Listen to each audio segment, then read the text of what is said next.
Welcome everybody to our SBDC Innovation Panels. I'm Leanne Pressly, your host today, and I'm here on the call with Highside restaurant owners Angela Winston and Chief Winston. And we're going to chat today just a little bit about some of the things that they did to innovate during this really interesting time of COVID. So let's just start with a quick introduction. How about you guys just tell us a little bit about your business, where it's located, and what are you guys doing?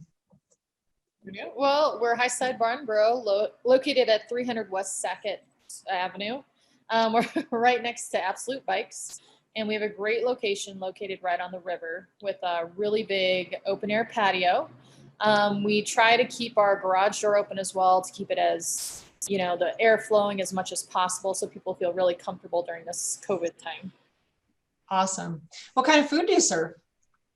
We serve standard bar and grill fare, burgers, and we've added a lot of new vegetarian options like cauliflower wings and zucchini chips and things like that. We have a nice portobello mushroom sandwich, and people rave about our chicken wings. Okay, awesome.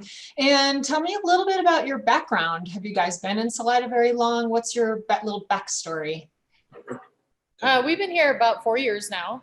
We moved here from Fort Collins. We were there for a really long time. How long were you there? I was there 19 years almost. And I was there about 14 years. Okay. We've both been in the service industry for a long time. You've been in for how long now? I've been in the service industry for almost 23 years, bartending, serving, dishwashing. I've done it all, mostly bartending, however.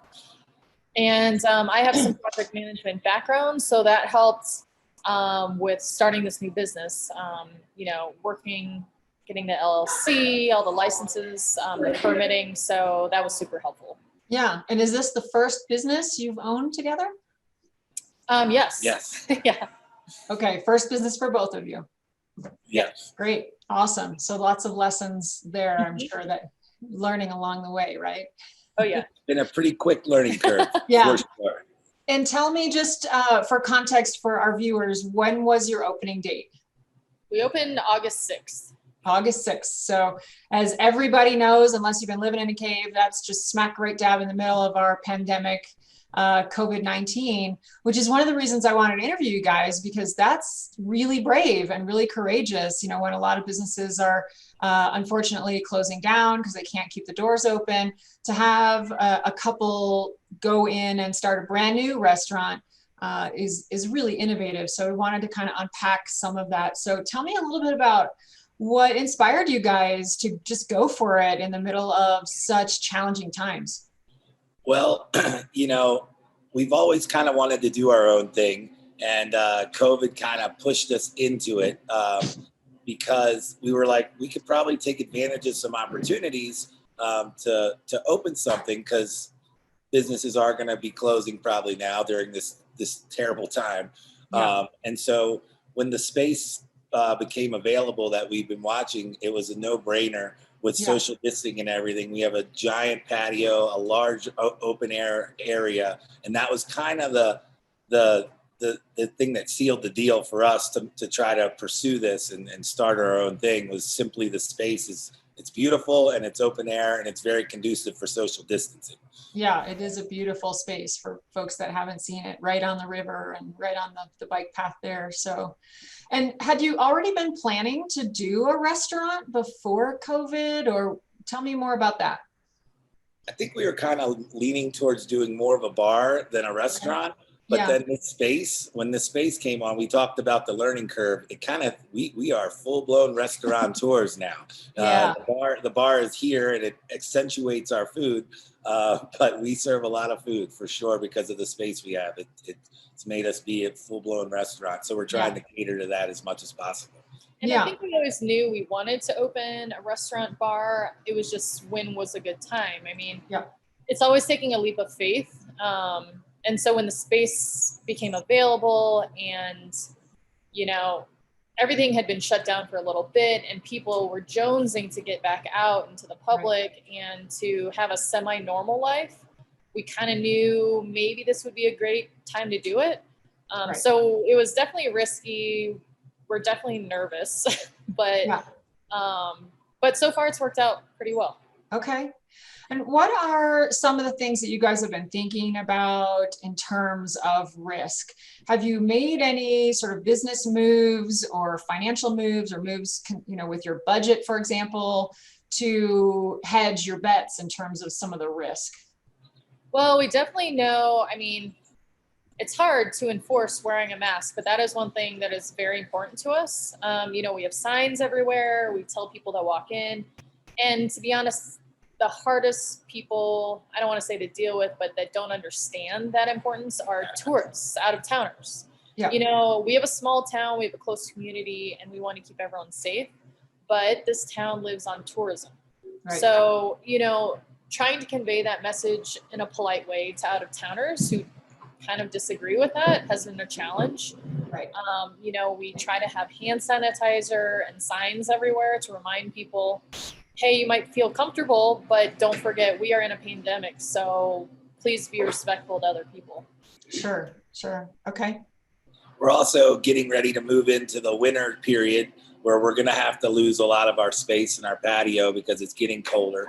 And so we're trying to prepare for that with doing some more specials and more winter type specials and things like that to try to bring people in and keep people interested in our menu.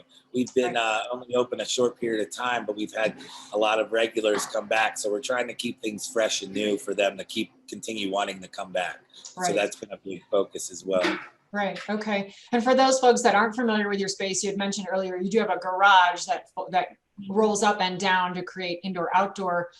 So in the wintertime, you guys are planning to just shut that down and then it'll just be indoor seating. And then of course, I assume similar mandates like what we've got in the county of social distancing and spacing apart the tables and stuff like that.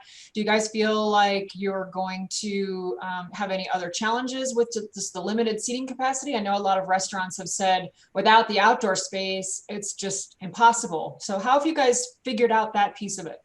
Well, luckily, the garage door does shut. We will have indoor seating. But luckily our deck that's covered has heaters that work really well. So even right now in the evenings, we turn the heaters on. People can actually take off their coats and sit out here. We're working actually with the city of Salida and the county for possible grant money to possibly shut off this deck so that we can double our capacity and have more open airflow. Right. So if that worked out, that would really help us. That'd be extremely helpful. So yeah. Okay. And I know you are working with Sean Allison, who is a local SBDC consultant for our region. What were some of the things that you worked on with Sean to kind of help you get to the place where you are now? Sean has been such a big resource and such a big help. We knew him outside of the SBDC, and to be honest, I didn't even know he was a consultant. So when he reached out to me, I was so happy. Yeah. He helped us with our business plan, kind of going through like a COVID business plan and then a regular business plan. Okay. So we could kind of see what to expect in different circumstances. Okay. He's also helped connect us with the people that are supplying these grants. He's reached out to us whenever there's an opportunity for funding or, new policies or notices. So he's been a really, really good resource. Amazing.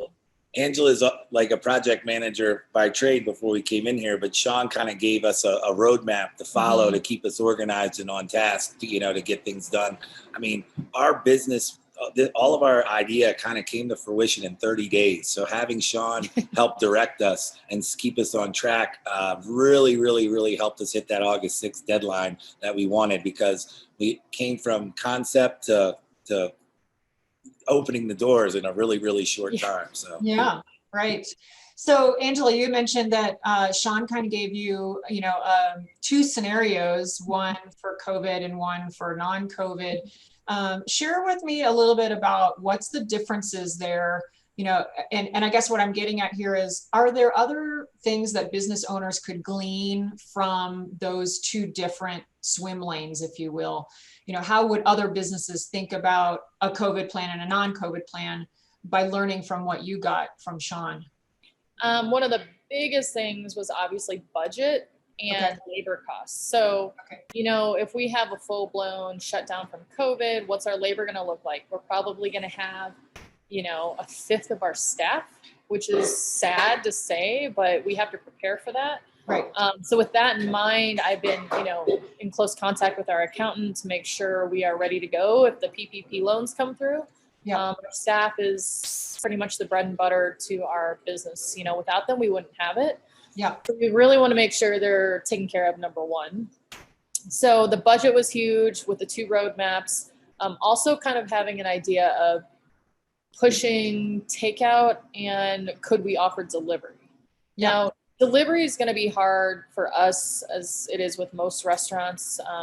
You have anything from liability to car insurance to people's safety going to people's homes.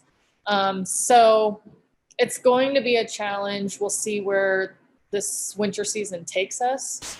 But, just keeping in mind you're hoping for the best, but planning for the worst. Right. Yeah. I mean, I think that's something that we talk with clients all the time about, is to have some sort of a contingency plan. So I love that. So what Sean did is come in and help you set up, plan A, plan B, plan C, or, whatever, if you have trigger events, if you will, let's say your staff goes into quarantine or the numbers just aren't there, then you can kick into one of the alternate plans. But I love that it's kind of all thought out. It's pre-planned, what needs to be done. So for delivery, for example, if you have to start doing delivery, you're not thinking about that in the middle of the night, how to figure it out. It's a plan. It's already ready to go. Right. And just, having him and talking to him, it helps, when you talk about things, it just makes you more active with those types of things. So like, we're more conscious about how much we order, like if the upticks with these COVID cases locally are happening, I mean, it's in the back of our head. Like we don't want to be sitting on a bunch of inventory. So we try to order exactly what we need, and also trying to not spend money, like, try to keep money in the bank just because we don't know the uncertainty, and talking with Sean really helps, keep that in the back of your head, and not forget it, Right. Absolutely. That's great. So one of the other things I heard, which you can say yay or nay on, that you have a special arrangement with the business next door to you. Tell me more about that with Absolute Bikes. I don't know if it's a special arrangement. They are our landlord. Oh, okay. So we have a really great relationship with all of them. They come over. I don't know what this. I mean, the only thing like they're great people and we love being their neighbors. And when we came in and we opened the business, for us to be a good neighbor, one of the things we did was, I mean, I don't know if this is what you were alluding to, but we made our liquor license encompass the entire property. So like if you're over here having a beer and you want to go check out some bike stuff, you could walk through with a beer and it's no problem. And they encourage it to come and shop, and, have a beer, and then vice versa. Right. When they have their groups that come in to go riding, they have big groups that come here to the area that are tourists. Yeah, he'll send them over our way and be like, you got to go over there and try one of their sandwiches, and we both try to send each other people as much as we can, because we're good neighbors. Okay, that's great. Yeah, that's definitely innovative to try to, do the liquor license overlay. Do you guys have any other innovations that you've done with your new business that you think might be valuable for other business owners, things that you have tried, or even conversely, maybe things you've tried that have failed? Anything like that you want to share? It's hard to say. I was actually just thinking about it this morning. We've only been open 2.5 months, which is kind of strange to think about because it feels like much longer. Right. But, so, we haven't had that much time to have too much trial and error. So far, things are going pretty well.